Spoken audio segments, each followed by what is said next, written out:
જય માતાજી મિત્રો, નવું તમને રજૂ કરું છું. કારણ કે ભાજપ સરકાર છે ને, એટલે એની અંદર કૌભાંડો થવાના. હવે મારે માનનીય મેજિસ્ટ્રેટ સાહેબને આટલું જ પૂછવાનું કે સામાન્ય ડ્રાઈવરની જોબ કરતા કર્મચારીને એમનો ગેટ પાસ બનાવવા માટે વેરિફિકેશન, પોલીસ વેરિફિકેશનનો દાખલો જોઈએ છે.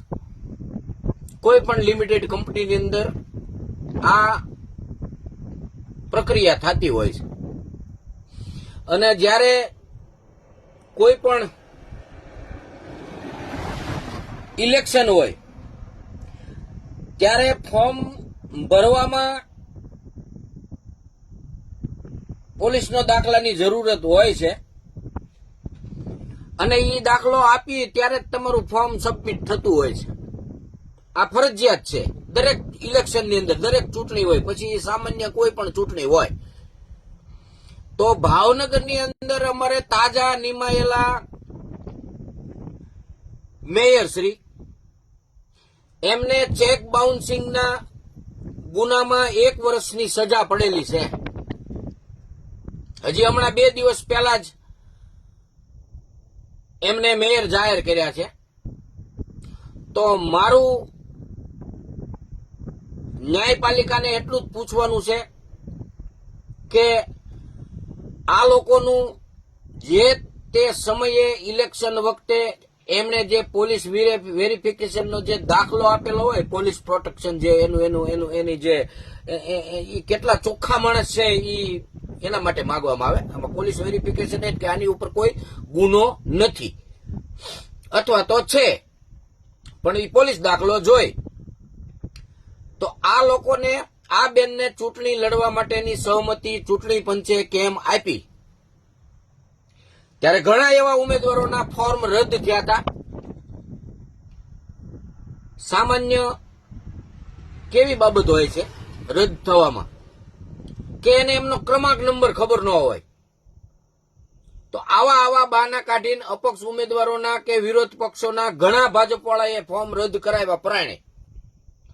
અને પાછા ખેહાવામાં એને ચોટલા પકડીને ઢસડીને લઈ ગયા, પાછા ખેહાવ્યા અને એની ભારતીય જનતા પાર્ટીની સીટોને બેસાડી દીધી પરાયણે. તો આ બેનનું જ્યારે પણ મેયર બન્યા છે, અત્યારે બની ગયા છે, તો હવે ભાજપમાં છે એટલે એની ઉપર કોઈ જાતની સજાની કોઈ જોગવાઈ નથી એવું ખરું કોઈ ચૂંટણી પંચની અંદર કે આ આયોગમાં કે એવા કોઈ પરિપત્ર ખરો? માનનીય ન્યાયાધીશ સાહેબને મારે એટલી વિનંતી કરવી છે કે તમે અમને સજા સંભળાવી હશે તો જે તે વખતે એમને પકડ્યા કેમ નહીં હોય? આ લોકોએ, પોલીસે એમને કેમ અત્યાર સુધી છૂટા છવાયા ફરવા દીધા? જયારે સામાન્ય માણસ કોઈ પણ ગુનો કરે અને એમને જેલ હવાલે હોય, જેલ હવાલેથી જામીન મળ્યા હોય, જામીન મળ્યા પછી એ મુદતે જતો હોય, મુદતે ગયા પછી ન્યાયતંત્ર એમને ન્યાય આપે અથવા તો સજા આપે અથવા તો એને છુટકારો આપે. ત્યારે સજા આપે ત્યારે ત્યાંથી પોલીસ એને એટેક કરતી હોય છે. ત્યારે એને ઘરે પણ જવા દેવામાં આવતા નથી કે નથી કોઈ સાથે વાત કરવા દેવામાં આવતા. તો આ બેનને મેયર કઈ રીતે બનાવ્યા, આ એક પૂછવું જરૂરી છે દરેક જનતાએ. અને આના માટે કાયદેસરની મુહિમ ગોઠવા છે. અને કલેક્ટર સાહેબને અમે મોટી સંખ્યામાં આવેદન આપી અને આ સવાલનો જવાબ પૂછવાના છીએ. અને પૂછવો જ જોઈએ દરેક નાગરિકે, કારણ કે આને પ્રજાનું ભલું કરવા માટે બેસાડેલા છે. જો પોતે જ ગુનેગાર હોય તો પ્રજાનું ભલું કઈ રીતે કરશે? એટલે ખરેખર આ ન્યાયપાલિકા નબળી છે કે પછી ચૂંટણી પંચનો આની અંદર ભાગ છે? ત્યારે આ વેરિફિકેશન, ત્યારે દાખલો, પોલીસ દાખલો એનો આપ્યો હોય ત્યારે આનું પૂર્ણ વેરિફિકેશન નહીં થયું હોય, ભાજપના છે એટલે આંધળી બંબોય હાકી હોય તો જ આવું બધું બને. નહીતર તો એનું ફોર્મ જે તે વખતે રદ થવું જોઈએ. રદ કેમ ન થયું? અને બીજા વિરોધ પક્ષના હોય કે અપક્ષના હોય એનું સહેજ લેસ માત્ર નાની એવી ભૂલના કારણે એના ફોર્મ રદ કરવામાં આવે છે. તો આ એક લોકશાહીનું હનન છે. આ લોકશાહીની અંદર આવા ગુંડાઓને તમે બહુ મોટી પદવી ઉપર બેસાડી દો છો, જે તમને જનતાનું ભલું નહીં પણ એમના પોતાનું ભલું અને એમની પાર્ટીનું ભલું કરવા માટે જ બેસાડેલા હોય એવું ચોખ્ખું દેખાઈ આવે છે. વિડીયોને શેર કરજો. કાયદેસર આનો વિરોધ થવો જોઈએ. કોંગ્રેસ પાર્ટી વિરોધ પક્ષમાં છે, આમ આદમી પાર્ટી વિરોધ પક્ષમાં છે, તો બંને પાર્ટીઓએ આનો વિરોધ કરવો જોઈએ ને કરવો જોઈએ.